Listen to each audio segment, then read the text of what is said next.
The internet loves cats. I think it would be no large stretch of imagination to say that the internet itself is built on pictures of cats. And another thing I won't mention right now.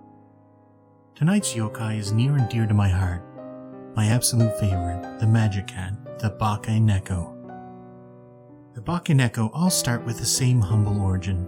All Bakeneko start off as ordinary cats. You may have even met some Bakeneko yourself and not even realize it. Have you ever met a cat over 13 years old? How about a cat with an extra long tail? Have you ever heard a cat's meow that you could swear sounded just like human language? If you answered yes to any of these questions, you, my friend, may have had contact with a Bakeneko. The legends say that a cat that lives 13 years will start to become a Bakeneko if it is wise enough. At this time, after years and years of listening to and watching its human masters, it will begin to be able to speak. They also start walking on their hind legs like we do, and get strange supernatural powers. Of course, they'll try their hardest to hide this from you. They don't want to be detected. The most powerful of all these actually grow a second tail, and become an incredibly powerful yokai called the Nekomata. It used to be believed that you could tell how wise a cat was by how long its tail had grown. People feared that their pet cats might one day become a Bakeneko and torment them. Because of this, in some places the practice of cropping the cat's tail became commonplace. In fact, it is so desirable to have a cat with a short tail that the cat population in general have evolved to have shorter tails than other places. It's sad to say that in some places in Japan, owners of cats would determine before they even got a kitten how long its life would be, often killing the cat at around 9 to 12 years, just to be sure they would never become a Bakeneko.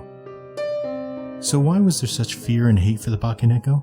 There was no particular rule that a Bakeneko had to be evil. In fact, the Manekineko is considered very good luck, and they are also a type of Bakeneko. There are a couple of reasons. Firstly, ownership of cats would often be a practical option for people in the past.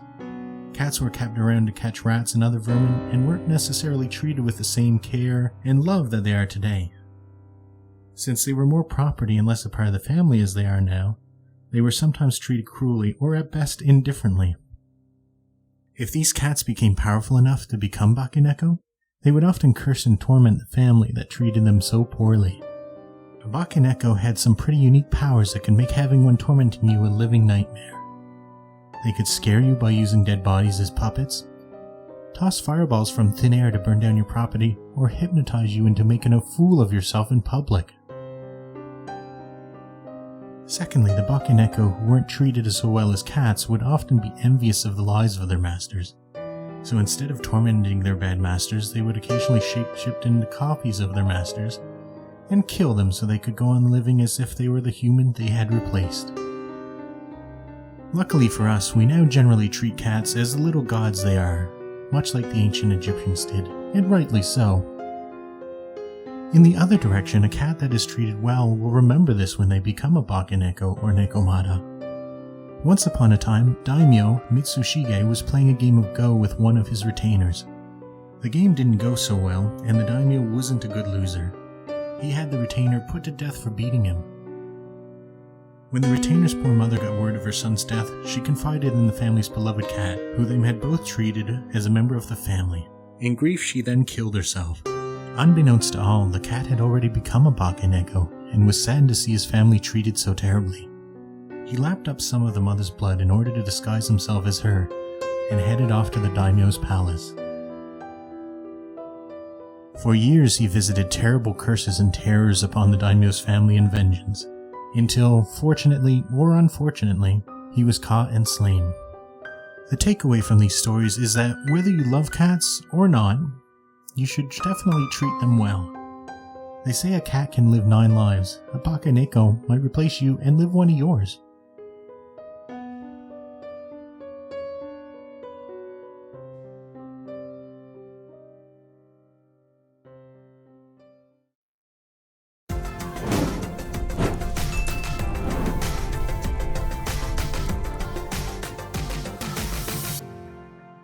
Thank you for joining me for another episode of Yokai Stories. I've been experimenting with the sound a little more to try and get my levels just right, so if you have any suggestions or anything about that, or what yokai I should cover next, let me know.